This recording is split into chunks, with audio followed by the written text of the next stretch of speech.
You found yourself in another episode of Locked On Bulls. In today's episode, we're going to break down Zach LaVine's play in the team's second preseason game, passive P returning, and quite a few of the young Bulls step up in double overtime. We're going to get into all that and more right after this. You are Locked On Bulls, your daily podcast on the Chicago Bulls, part of the Locked On Podcast Network, your team every day.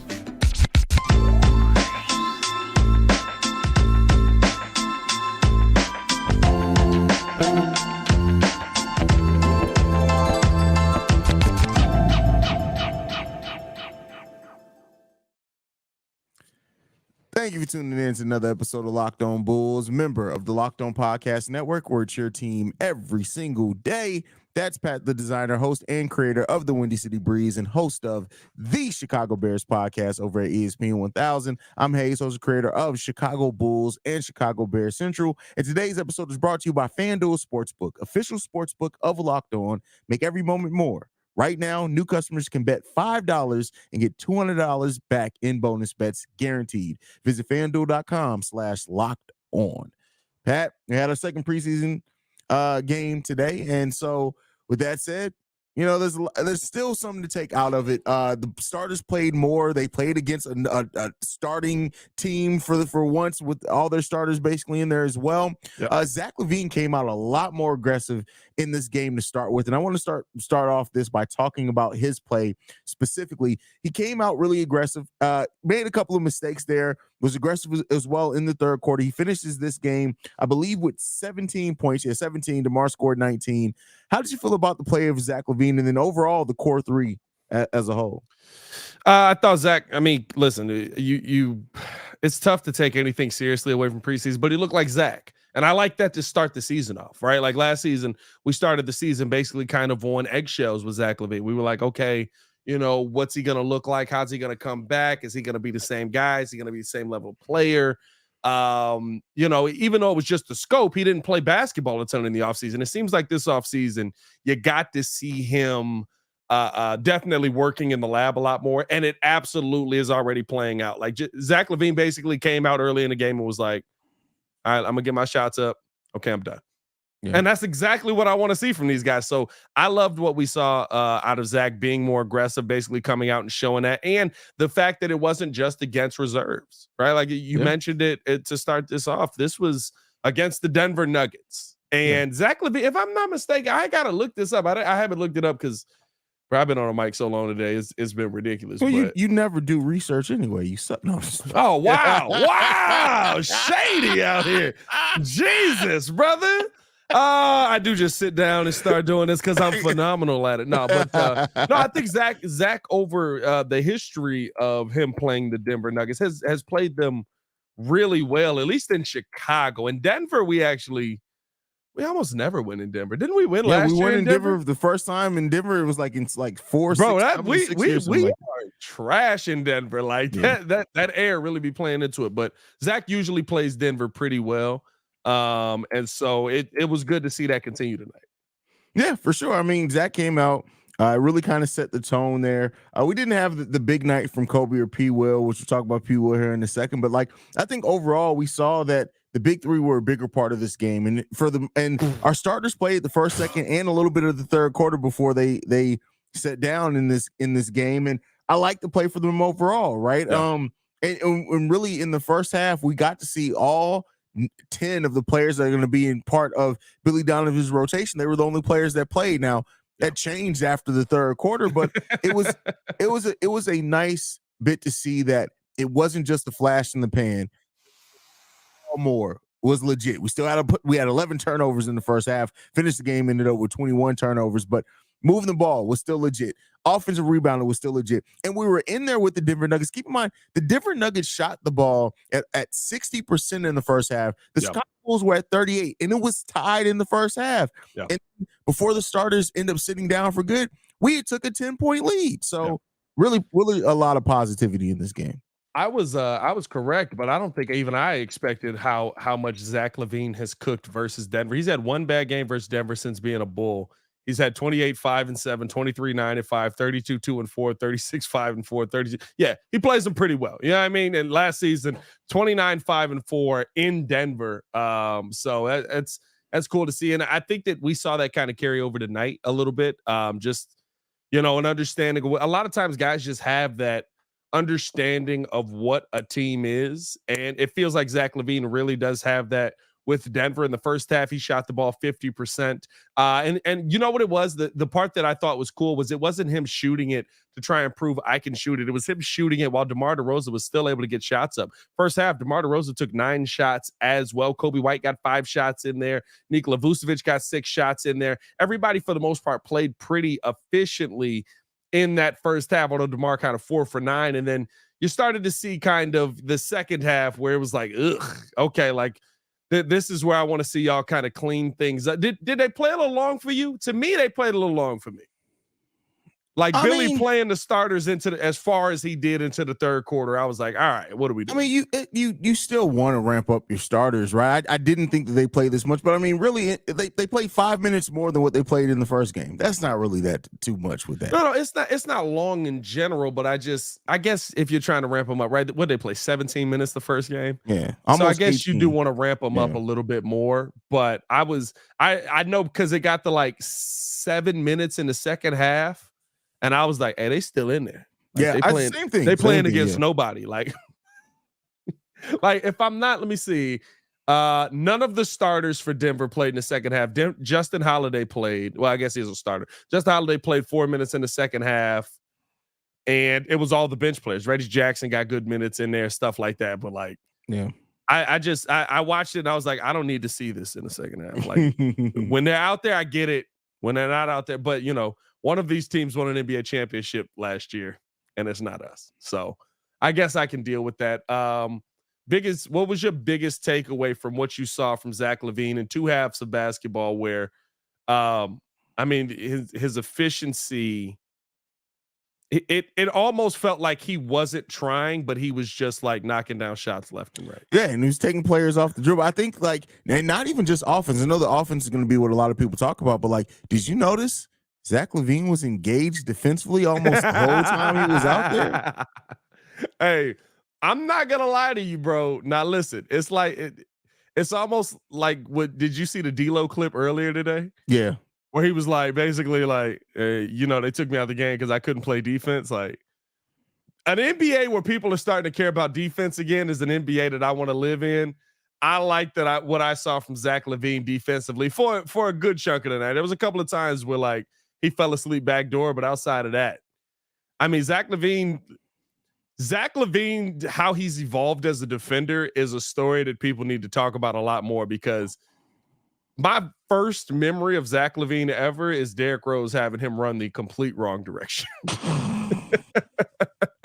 I don't even know if much remember that. Like, that's one of my favorite D Rose highlights. D Rose crosses and Zach just goes to the right. It's nothing over there. That's hilarious. No, but overall, like, just this team, the defensive focus from this team, we were getting out and getting in transition. So, like, everything, at least through 2 games, like, again, we could talk about the execution level of it because they shot a terrible percentage from the field overall in the first half. But everything that they have talked about that they wanted to do has so far been what we've seen. The thing that I came into this game saying is that, okay, I do want to see if this team does shoot bad, do we see some defaulting back to ISO ball or anything like that? And I could say we saw some isolation ball, but it made sense within the framework of the play that we were running at that time. So it was overall a pretty solid game as far as the adjustments. Did they shoot terribly in the first half, or did Denver just run us out of the building? They shot 46% in the first half. Was it 40? You sure it's 46%? I'm looking at it right now. Yeah, they shot 46% in the first half. Now we shot 28% from 3. Okay. 46% from the field, I'm saying 28% from 3. Like, but Denver ran us out of the building completely. They were running us out the building. They were hitting their threes. They hit their threes. They shot 64% from 3 and 50% from 3-point range. So, it is what it is there, bro. Like, But yeah, the 11 turnovers was a little bit concerning in the first half of that game as well. That is concerning. But and like I said, when you're a team that has been isolation heavy, and now you've moved to this team that is moving the ball and players are moving without the ball, it's going to be some growing pains as you make that part of the routine and make that muscle memory. But so I'll take it for now, but we got to figure out a way to get those turnovers underhand a little bit. The only thing that and they shot the 3 ball much better in the second half, right? But the only thing that irritates me and scares me a little bit is, and we'll talk about it with the P. Will topic, right? This looked like last year's Bulls. In what? We took 28 3-pointers tonight. Right, like that first game where we take 35, we're like, here we go. Now we like I started to see, right, like the ball kicked out to the corner, pump fake drive. No, what do you pump fake and driving? You're wide open. You need to take that 3-point shot. I saw Alex Caruso be aggressive. He made 4 of them. So you know what I mean? Like I saw Alex Caruso be aggressive. Like I need to see the we took 38 threes this game, bro. That's what you want to see. No. I'm just talking about what the starters were in. Oh, while the starters and the guys that are mainly going to play. But I mean, right at the end of the game, double overtime, you took 38 threes. How many did they take in total, I guess, right? Like they took 50. Yeah. I mean, but that's the difference. They made 20. Jesus Christ. How did we win this game, right? They win 20 for 50 from the 3-point line. It's crazy. It's crazy. But next up, we're going to talk about one of the pieces from this game that was a little bit more concerning. Definitely felt like last year's Bulls, and that is Passive P. Before we get into that, we're going to talk about one of our sponsors, and that is FanDuel. Right now, new customers get $200 in bonus bets guaranteed when you place a $5 bet. That's $200 in bonus bets, win or lose. If you've been thinking about joining FanDuel, there's no better time to get in on the action. The app is super easy to use. There's a wide range of betting options, including spreads, player props, over-unders, and more. So visit FanDuel.com/LockedOn and kick off the NFL season. FanDuel, official partner of the NFL. Came in hot there. He came in hot. Yeah. Welcome back to the season. Oh, God. Punching the eardrum. Sorry about that, people. I apologize about that. Well, one of the things in the first game, me and you both agreed on that Patrick Williams was noticeably more aggressive in this game. No to sleep was the perfect way to say. No to sleep. In this game, I don't know what it was. Like, he was passive in the first half, came in that second half, and when he sat down in the third quarter and Torrey Craig came in for him, it was like, that's exactly what we needed. Yep. And it's one preseason game, so, you know, he's becoming more aggressive, so I'm not about to make any crazy proclamations on P. Will or anything based off him being more passive, but we do need to observe it, and hopefully he's seeing that too. The energy that Torrey Craig brought into this game really helped change the tide where the Bulls started taking that big lead. He didn't score a whole hell of a lot. He only took 3 shots on the game. That's why it's not always about shooting with P. Will. It's about being aggressive and having that right mentality. We didn't necessarily see that in the way that I wanted to with P. Will. Why do you have the sunglasses on? Because I'm asleep on P. Will's game. That's why I said I need to see it for more than a day. There's no you want to know what irritates me about what we saw from P. Will right now? Everyone else in the world seems to realize these shots don't matter. I mean, literally, like Quentin Jackson don't give a rat's you know what about shooting this basketball, right? Like everyone else in the world seems to realize that, hey, this is the time for you to find your shot. This is the time for you to go out there and be able to attack, be able to do whatever the heck you want to do. You want to know why? Because at the end of the day, these shots don't matter in the real world. You took 2 shots in the first half. But that's the thing, though. Like, it's not just about shots. And I feel like a lot of times when you come down on P. Will, it's about shooting. Like, that's not necessarily going to be his role. Was he elite defensively tonight? At times, he had times, especially he got the ball out of Aaron Gordon's hand a couple of times. Hey, listen, if you're gonna take 4 shots in a game, you can't be at times. Every time you on the other end, you got to be balling. Bro, that's again, you talking unrealistic. You're talking like that's just like he had the highest plus minus on the starting lineup, so he was doing stuff out there. It's just that he didn't take advantage of the opportunities that he had taken advantage of in the first game. Listen. This is the time for you to go out there and attack as much as you want. That's this time. This not though. You're trying to get on the team of spreading the ball around more. You're not. It's not this. Let me just Did P. attack. Pass up It's open 3-point shots tonight? Only one time did he pass up an open 3-point shot. I saw tonight. 2 times in the first half, 2 times in the second half. Now he's driving, he's moving the ball around and different things like that. But the aggressive mindset that I'm looking for from P. Will is, and it's like Javon Carter said, when the ball hits you in the hand, take the shot. If you're open, I get it if you're trying to like get it for a better shot or there's a better 3-point shooter on the team. But Haize, there's no better 3-point shooter on the team. There's only a better catch and shoot 3-point shooter. Zach LaVine's a better catch and shoot. And I think Javon Carter's a better 3-point shooter than Patrick. No, P. Will finished last year 41%. I'm not talking just about percentage. Like I'm talking about a better three. If everything even, I wouldn't want Javon Carter to take that 3-point shot. Javon Carter has proven that he's not just a bench 3-point shooter. I will say that. He has proven that to me in 2 games. But you know what? Even that, right? Like it's just confidence. Yeah, like Javon Carter wasn't getting these shots that he's getting. Like Javon Carter realizes it. That's what, like the 3-point shots he's taking, he got these 3-point shots when like everybody else was dead and they was like, go play OKC, it's your game. Like we got nobody else out here. Shoot as many shots as you want. And Javon is like top of the key. Boom, deep 3. Let's go. We going the other way. Like that's the mindset that I'm looking for because I saw P. Will do something last year that I feel that he's elite at. You're shooting 41%. I can't tell you you're not good at that. But again, in this game, I mean, he didn't even take a 3-point shot in the second half. And I saw you pass 2 of them up. So that's it. Like, it's the mindset for me. How much is your mindset going to change from one year to another? I like what you're doing defensively. I need to see more of that. But I think the thing is for me with P. Will is, right, like the passive P moniker comes because even in a preseason game, I can forget that you're on the court because what do you have? 4 rebounds tonight? 3 rebounds, 1 assist, 1 turnover. It's forgettable. I want him to do more. I really do. I swear I do. It's not me hating on him. Like I really want him to be better, but it's like if you can't do this in a preseason game, why would I believe that you're gonna do this in a regular season game? Because he's done it in the preseason game too. He's done. Last game I love it, but like I've seen him do that in the regular season too. Remember last year versus Milwaukee? That just answered your question. You said, why would you believe he can do it? He can do it. He just has to believe he can do it. Can and will are 2 different things. Well, you said can, you didn't say will. True. He has the ability. This is what irritates me. He has the ability to do whatever he wants. Yeah, I think we all understand that P. Will has that ability. Yeah. Like early in the game, P. Will tried to get to the bucket, back to the basket. Everybody collapsed on him because it was like, he gonna get this bucket easily if we let him go at our point guard. I like that. Just the aggressiveness of that open things up for the rest of the team.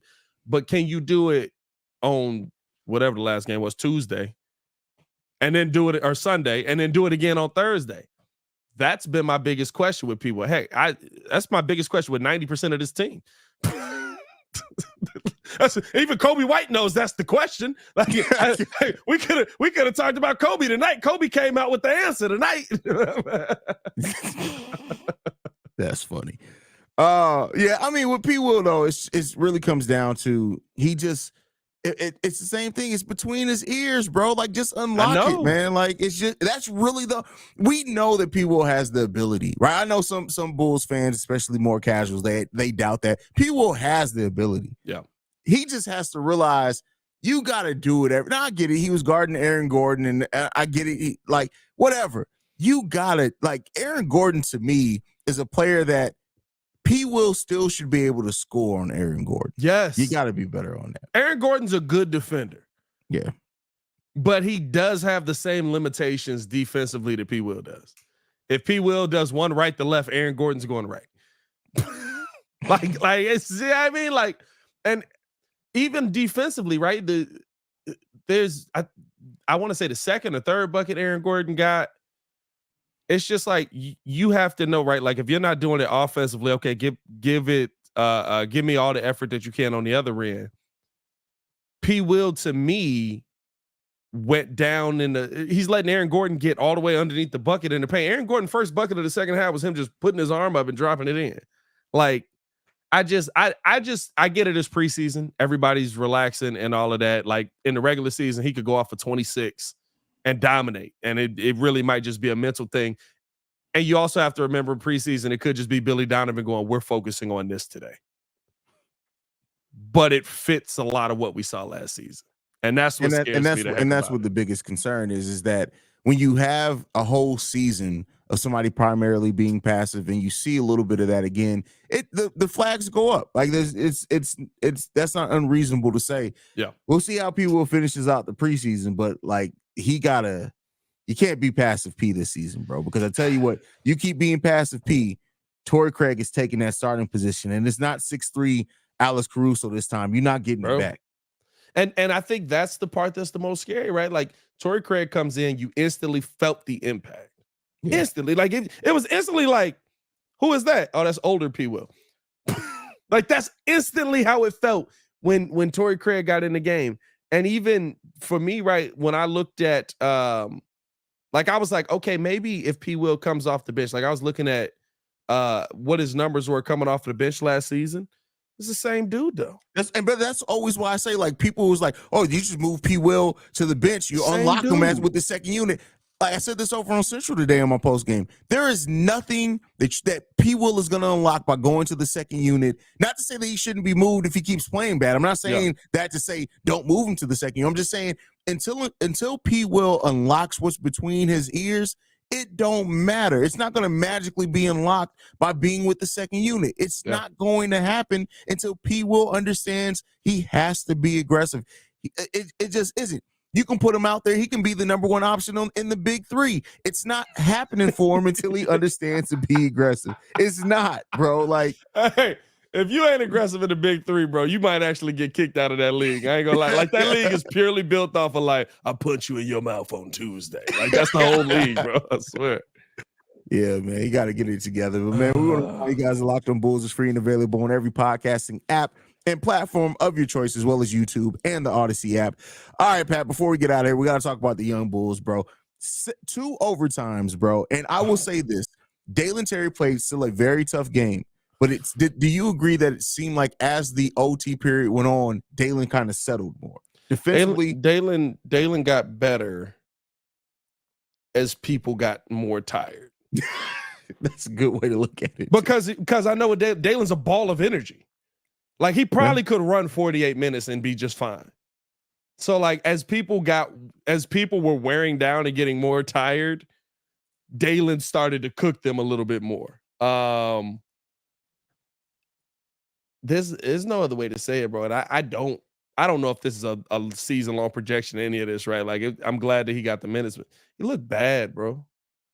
Until what? Last 5 minutes of double overtime, which pissed me off. I think he started turning it on more towards the end of the fourth because he got that last turnover. 5 minutes, like it's not 5 minutes in overtime. Five overtime is indeed 5 minutes. But no, I think him and Julian was more consistent throughout. Like, but you know, they both seemed to settle in a little bit more as it went on more. And this is why, like, this is what preseason is for, right? Yeah. No Adama Sanago, no OB in this game. Carly Jones tried to get in, like, crazy.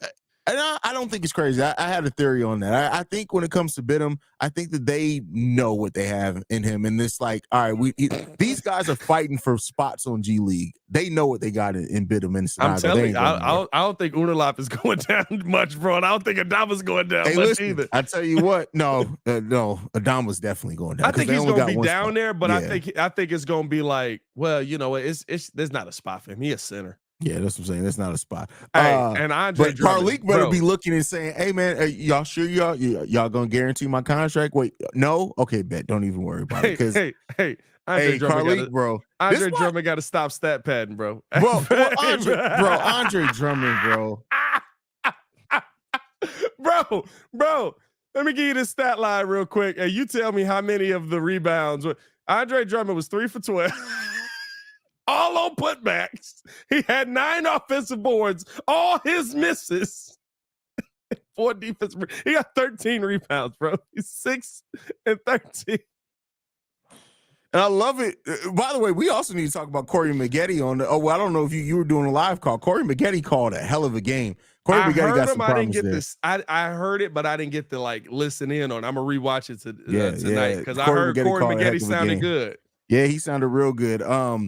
But yeah, Drum, bro, like I don't even know what to say about Drum anymore. Like, bro, like Drum is like you remember the skit on Family Guy when Steve was like, right. Yeah, I met Jesus. His powers were overrated. He was just doing dun dun dun dun dun dun dun. Oh yeah, he was just doing that. That's drumming, bro. Like that's drumming with rebounding, bro. Like it's bro. I was crying laughing at Andre Drummond. I said, "Hey, bro." He he got to keep that rebounding percentage up to keep that argument going, bro. Preseason, no, hey, bro, you got to get ready. You got to get ready, bro. 14 minutes. He had 13 rebounds, bro. Bro, that man was hitting that mug back and forth, said, yeah, da-da-da-da-da-da-da-da, but da-da-da-da-da. It's like, nah, bro. Bro. What'd you think of Julian Phillips, man? Something that we actually care about. Hold on, I got to get this off real quick, bro. Drum gotta stop, bro. Like, just pass the ball out, bro. There was one possession. He had 3 offensive rebounds off all his own misses, bro. Like, it was 4. Because here's the thing. He grabbed the initial rebound, threw it back up. Tapped it, and on the other side, he tapped it again, and then he tapped it again, and didn't make the shot. At least finish with making the shot. And that's why I brought up Corey Maggette. I love that Corey Maggette was like, when he finally dunked it, Corey Maggette was like, well, he finally put it in. Like, come on, bro. Like, what we doing, man? Bro, I laughed so freaking hard at Drummond. Because here's the thing.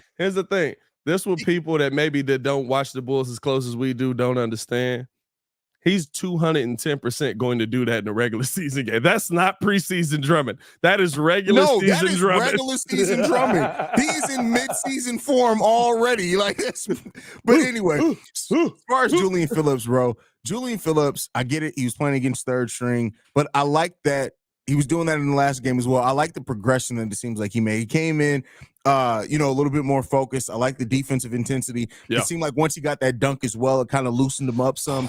Julian, listen. My God, bro. That was nasty. Hey, Huff got to stop. Huff looked like exactly what his name is, bro. Huff, yeah. He shouldn't have been on the court, bro. Bro, you got to watch your head with Julian Phillips, bro. Bro, and with what we've seen right now, I said this during my live call on the Breeze. It feels like Julian Phillips is ahead of Dalen Terry. As far as a more complete and you are player. On the roster, we're almost ahead of Dalen Terry. I'm a 36-year-old man. I'm ahead of Dalen Terry on the Chicago Bulls roster. Marko Simonovic still ahead of him, bro. Marko Simonovic is still ahead of Dalen Terry on the roster. Javonte Green. Cristiano Felicio is still ahead of Dalen Terry on the roster. Is Javonte Green ahead of him, bro? Yes. We don't even know if he can play basketball right now. Oh, God. But no, I'm not going to lie to you, bro. Like, I watched Julian Phillips come out there and play, and he looked comfortable. He looked like he was, 2 for 3, 1 for 1 from the 3-point line, not scared to take the 3-point shot, was aggressive, got to the line. Julian Phillips to me looked like a comfortable NBA basketball player. Dalen Terry to me looks like I'm still trying to figure out what the heck and it's not to say he'll never get there, right? Like we had campaign and all of a sudden he turned into somebody that can actually play in the NBA. You know what I mean? He had like 2.5 years. He looked like that. He back to campaigning right now. He still looked like he could play in the league. I don't think people remember this, bro. Like I watched this man miss mid-range shots all warm-ups. Oh, like warm-ups, bro. He was god awful, bro. Like you remember the media day he rolled in? Like when he rolled in on that stroller for just his leg, I was like, yeah, I'm over this dude, bro. Like I'm done, bro. Like I remember, like we had the campaign that all he was good for was dancing with Russell Westbrook, but we didn't have Russell Westbrook. Like that's the campaign we had. So I'm not saying that Dalen can't get to that point. He can't grow and improve as a player, but Julian just looked ready and like. Julian looks ready to a point where I'm like, I might have to give you minutes over Ayo Dosunmu. I don't know if I'm fully there. I don't know, yet. bro. Ayo gave that energy today. Ayo gave some energy today. Yeah. Ayo was balling a little bit today, but he got 3 offensive rebounds on a possession the right way, fighting for it. Like Hey, another offensive possession that also didn't end in a bucket. Bro, I just thought about pissed that. me off. What percentage of our offensive rebounds came from Drummond and Io, bro? It got to be like 80%. Bro, I think, hold on, let me see, bro. Io had 3 we offensive dominated rebounds. offensive rebound. Andre Drummond had 9 offensive boards on the day. 12 out of 26 offensive rebounds came from Io DeSumo and Drum. Terry Taylor had 5. Yeah, that makes sense. Bro, he's so funny, bro. Like host of Locked On Pacers, Tony East was 100% right, bro. Like the thing that he's elite at is rebounding. That's it. That's at 6'5", the thing he's elite at is rebounding. Hey, he said he's the best undersized rebounder in the NBA. Yeah. He's never gonna get an opportunity to play because all he do is rebound. Let's get up out of here, bro. Hey, follow us on everything at Locked On Bulls. You can follow me on everything at Pat the Designer. I'm tired. And somewhere in the world, Andre Drummond just got another offensive board. Oh yeah, I'm sure he's in the gym just practicing, getting his own putbacks, man. You guys can follow me at CEO What Haize. does Chuck Swirsky sound like tonight? We appreciate you guys for tuning in. Me and Pat will be back next week, as always, breaking down everything Chicago Bulls. For Pat the Designer, I'm Haize. This has been Locked On Bulls. We up out of here. Peace, y'all. Peace. Shout out Eric Lewis. He said both Terrys can go.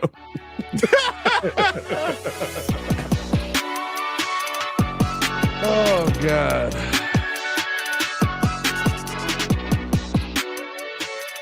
You think Drummond just rose up to a YMCA just to offensive rebound?